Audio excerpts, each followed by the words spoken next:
So Naughty Dog just announced new free content, which includes new playable characters and No Return. We're gonna have Bill and Marlene. I'm more interested in Marlene because her playstyle is risk taker, and I like to take risks when I play No Return. And we also have 4 new maps for No Return. I'm mostly happy about Streets. I think it's a great map, and it should have been in No Return since the beginning. There's a lot of rooms, and it's a map that allows for different strategies. So today, I would like to take the opportunity and share some of the things that, in my opinion, should change, and that are kind of ruining this mode.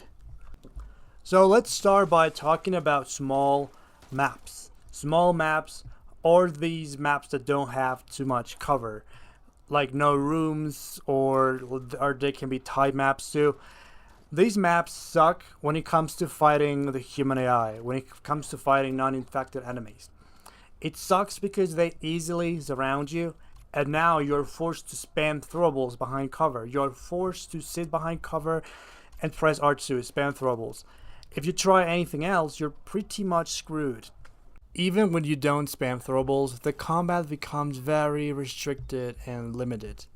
Maybe there's people that like to play this way, and there's nothing wrong with that, but I think there should be more freedom. We should not be forced to play that way. I don't like sitting behind cover and pressing R2. That's lame. So if the map's big, you can move around. There's more things you can do. You can get them one by one. You can play stealth. You can run away if you're overwhelmed. Am I rapping? Sorry. You can place mines while you escape too. So there's more space for creative gameplay.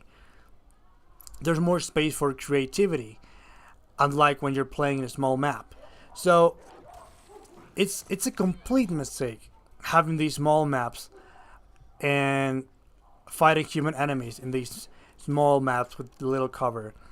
So fighting the human AI in a small map should only be allowed in the first encounter, at best, at most. And even then, it's kind of lame. If we're going up against non-infected enemies, we should only play, or mostly play, in medium or big maps. Period.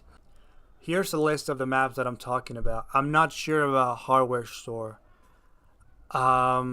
Maybe. But the other maps, definitely, those suck. They suck so bad for human encounters. Especially second, third, fourth, fifth encounter, because then it's harder and you can't do anything. You just have to hide or spam throwables over and over. Because if you try anything else, you're gonna get fried, and it's really hard to escape. You're trapped. It's so shitty. And by the way, the brewery map is so trash. Get rid of it, Jesus Christ.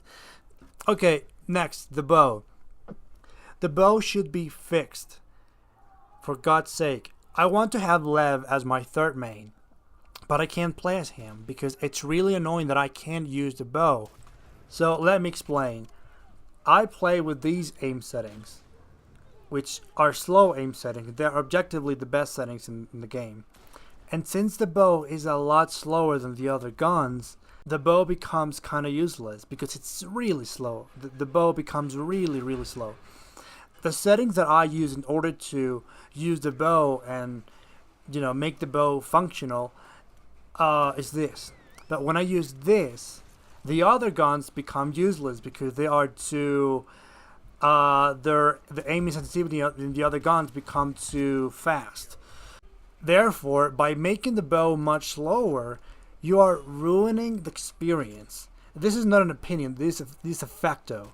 You're ruining the experience, and you're just making things complicated for no reason whatsoever. I don't know why you're making the bow much slower than the other guns, but it sucks. it sucks. And I can't use a bow. I can main Lev. I want him to be my third main after Eliandina, and I can't. So you can either make it the same aim and sensitivity as the other weapons, or give us the option to adjust the aim and sensitivity on the bow, like we do with the scope. And next, I want to talk about shotgun ammo. Yeah, this is kind of a minor thing, but I think we get a lot of shotgun shells in the game, even when we play on grounded. And having a lot of shotgun ammo can make the gameplay in the long run uninteresting, not only for the player but also for the viewer, because you're just killing enemy after enemy with just one shot. So I think it should be a little bit, just a tiny bit less. And that way the player has to actually think and be more smart about using the shotgun, which is a really, really great weapon. So no return doesn't reward skill. This is why you see average players or above average players getting high scores and top 3 in the leaderboard, doing very easy and basic stuff like using shotguns and throwables, especially molotovs and pipe bombs, playing safe, or doing the leg shot and melee attack combo. No offense to any player. So you don't have to do anything spectacular to get a high score, but whether the game rewards skills or not is not my concern. I really don't care. The point I'm trying to... Okay, I care, but not that much. The point I'm trying to make is that the fact that no return rewards playing safe and basic leads to playing in a boring, linear, and monotonous way. That's the problem. Since when a game encourages their players to play safe and punishes them for taking risks or taking damage? A roguelike mode should be about the emotion, adrenaline, a space where anything can happen. Damn, that was crazy. The Last of Us Part 2 No Return epic moments. I understand you want the combat to be realistic in the campaign mode, but for a roguelike mode, things should be different. Which is why I like to talk about a huge missed opportunity. Like the train station encounter, which is one of my favorite encounters, we should have had a mode where you get non-infected enemies and infected enemies together in the same encounter. This can be chaotic and full of adrenaline. It can force you to make quick decisions and it allows for fun stuff. Now, due to how broken the human AI can be, we should mostly have melee enemies. And maybe at most two guys with guns. Because let's remember that they have super aim, super reaction. You're running from an infected, you get shot, damage animation happens, so you're not able to run, you're not able to dodge. Now you get hit by the infected or you get grabbed by the infected and you can get shot again. It would make the experience super restrictive and lame having more than 2 enemies with guns. By the way, if you want to know more about why the human AI is horrible, you can watch my Things I Don't Like About Last of Us Part 2 Remastered video. So, without too many enemies with guns, there's more space for craziness, more freedom for you to try different things, experience some epic moments. Additionally, we would not have points taken for damage. It's all about surviving however you can. This makes you forget about playing all safe and campy, so you can try different things, different strategies, you can take risks. And this would include all types of infected, runners, stalkers, shamblers, bloaters.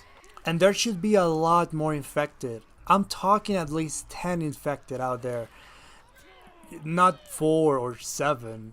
That's really lame. So it could be like Hunted, as in you have to survive as many infected and non-infected enemies spawn in. And the amount of enemies should not show up on the top right corner. This will make things more interesting in my opinion because you don't know how many enemies there are. There could be a stalker nearby, so you gotta keep your eyes peeled. This could also be the last encounter and you could choose whether you want to fight the boss or you want to play this.